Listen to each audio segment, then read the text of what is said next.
That was some big victory.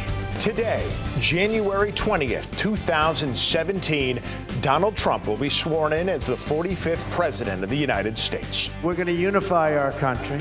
I thank you for giving us a new president. The inauguration festivities have already begun. And I'm proud to be an American. Connecticut supporters and demonstrators heading to Washington. I'm really going because I believe in rights for everybody, and I really do believe women's rights are human rights, so I want to support it. Good Day Connecticut has full coverage on Inauguration Day 2017. We're going to make America great for all of our people. Well, good morning, everybody. Thank you for joining us. I'm Tim Lammers. And I'm Erica Arias. Today is the day our country will get a new president in just hours. Yeah, Scott McLean is on Capitol Hill with the preview of today's events. Good morning, Scott. Well, last night the sky lit up with fireworks. This morning the city is still very much buzzing with energy as Washington gets set to swear in the 45th President of the United States. Now you can see here behind me the stage is set. That is where Donald Trump will be sworn into office. He'll give his inaugural address there as well. The forecast for this morning actually calls for some rain, but that does not seem to be putting off the hundreds of thousands of people and also protesters expected to mark this occasion. President-elect Donald Trump arrived in Washington in a U.S. military jet and went straight to his new property on Pennsylvania Avenue, the Trump Hotel. We have such great support in this room. Trump thanked his incoming cabinet in an off-the-cuff speech at a Republican luncheon. Ditching the typical political script helped get Trump elected, but for his inauguration, he's going mostly by the book. In the afternoon, Trump and Vice President-elect Mike Pence laid a wreath at the Arlington National Cemetery, then attended a concert on the National Mall. There's never been a movement like this, and it's something very, very special. Trump later dined with his Vice President-elect Mike Pence along with donors inside Washington's Union Station. So I just want to thank everybody. We're going to have 4 incredible years. And here's a live look down the mall. You can see people starting to fill in. It's a slow process to fill up the mall, given that people have to go through security screening. Now, the number of Democratic Congress members who are skipping today's inauguration is now more than 60, the second largest boycott of an inauguration by Congress in U.S. history. The president-elect this morning, he will attend a prayer service not far from the White House. He will also have coffee with the Obamas inside the White House before ultimately coming here to the Capitol to be sworn in. Live in Washington, D.C., I'm Scott McLean.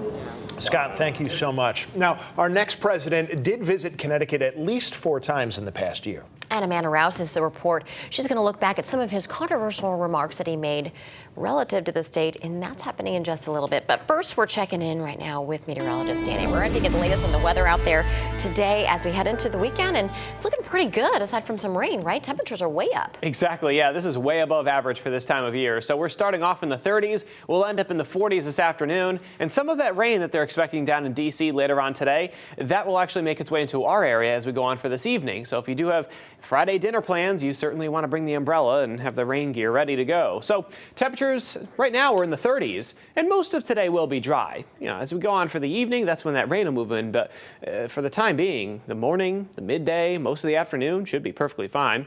30s to around 40 degrees this morning, and we'll be into the 40s as we go on for the afternoon. The wind, calm, which is good news for most of you, and a little bit of a breeze in Groton at 6 miles per hour, but that's not a problem at all. And as we go on through the day today, we'll keep that wind on the fairly light side. The radar and satellite showing you kind of mostly cloudy skies. There's a little bit of like a grayish tint to the radar and satellite there, so you can kind of see it kind of hanging around Connecticut. We will have partly to mostly cloudy skies at times during the morning and midday hours, but I think we'll see some sun at times. By the evening, that's when those clouds really start to thicken up and really roll in. By this evening also, we'll have that chance for a few of those showers right around the D.C. area. There you go. They're seeing that shower activity right around Roanoke, Virginia. That's going to make its way in for them right around the noontime hour, which is not great for them because that's when all the action will be going on. Here's today, 4:30. A couple of showers just off to our south and west, and then that rain rolls in as we go on for around 8, 9, 10 o'clock, sometime around there. So overall, the majority of the day will be dry. Temperatures topping out in the mid-40s. That evening rain, some sun at times during the morning and midday hours, and the sun officially going down at 4:51 after it comes up in about 10 minutes or so. We'll see a little bit of sun tomorrow, but mainly dry conditions for most of the weekend. But we do have nor'easter to talk about. We'll talk about that in the full 7-day forecast coming up in just a little bit. Right now, we're getting a check on the roads, though. Rachel's here, and Rachel, what's happening now? All right, the roads are looking pretty good. A little bit heavier here, northbound side of Route 9 into Middletown. And if you're traveling into the Hartford area, we do have some congestion picking up. Southbound 91 still looks great out of Enfield through Windsor, but you will slow right lane mostly down to 32 A and B. As we look at the exiting volume out of the Hartford Tunnel, this is westbound side out to 48. Smooth sailing so far. Eastbound is certainly heavier, though, prior to 48 A and B. And then we open up into the Hartford Tunnel. Southbound 95, clear ride. East Haven to New Haven with no problems there. The delays have built up, though, into Fairfield County. This is usually one of the first spots that we see those backups. And here you go. South of 95 looking at some delays, just minimal at this point. And same on Route 15, about a 12-minute commute from Trumbull to Westport. That's the Mattress Firm traffic report. Mattress Firm, America's #1 choice for sleep. Guys.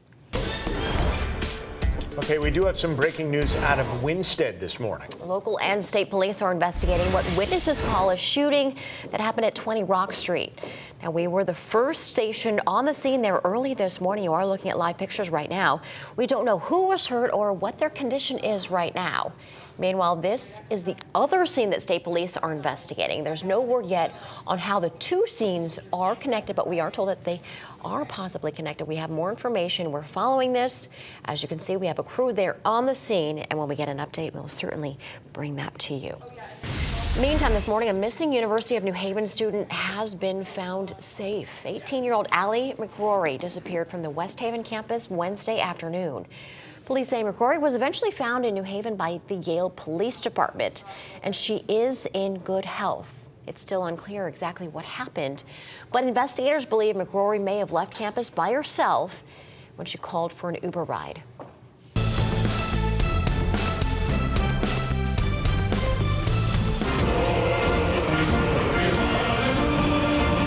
We are going to make America great again, and I'll add, greater than ever before. Thank you very much, and enjoy the fireworks. Thank you, everybody.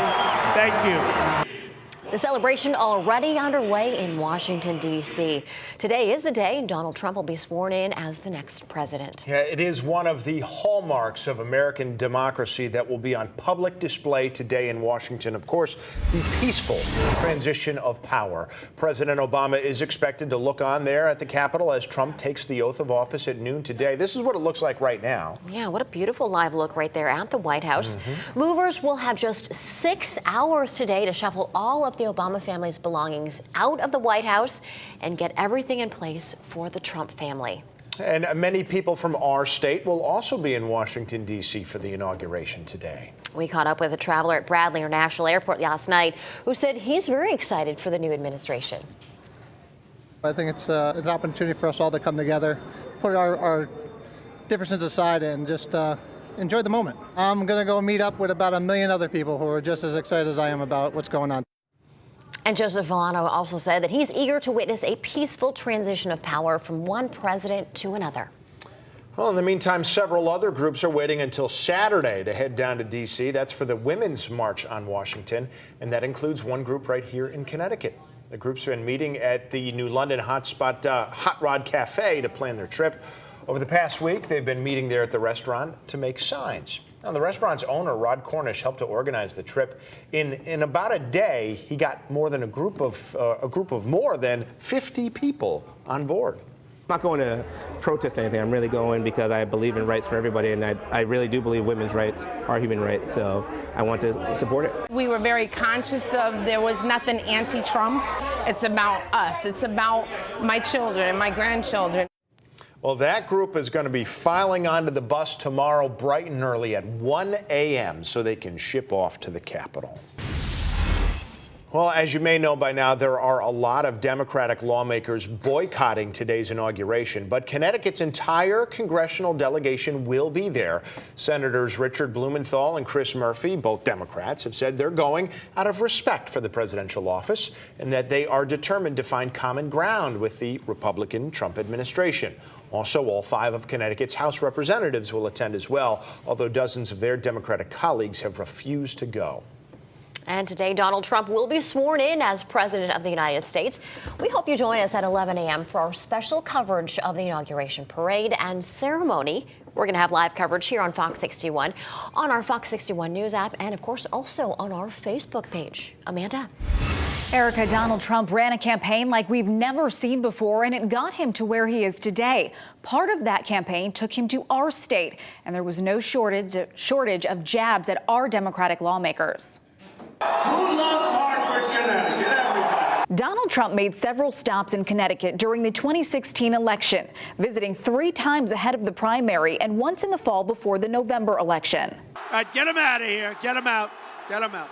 His first stop in Hartford on April 15th was interrupted multiple times by protesters, and he spoke one-on-one with Fox 61, explaining why he's right for Connecticut. I mean, the people in Connecticut are amazing, and once they're given the right opportunity, this state is going to flourish. A week later, 2 stops in Connecticut on the same day. On April 23rd, he was in Bridgeport and in Waterbury. Waterbury lost nearly 50% of its manufacturing jobs since Congress voted to put China into the World Trade Organization in 2001. I'm not angry at China, and I'm not angry at Mexico, and I'm not angry at Japan. I'm angry at our leaders for being so stupid that they would allow this to happen. Employment was the topic he came back to after winning the primary. Here's what he had to say during a stop in Fairfield on August 12th. How did you lose General Electric? Bad governor. You got a bad governor. Any governor that would lose General Electric hasn't done his job. His attacks against Governor Malloy went viral. You know, he changes his name. I thought it was Daniel, then I thought it was Dan, then it's Daniel. Daniel? I never heard of Daniel. And Malloy fired back. Donald Trump goes from state to state to state, failing to recognize reality. Now, as the next president begins work in Washington, we have to wait and see what his plans are for Connecticut. I love Connecticut. I've lived in Connecticut. And it will be a wait and see. But, you know, Tim, as you said, we heard from our senators that they want to work with the president and his administration. So we'll see what happens. All right. Amanda, thanks. Thank you.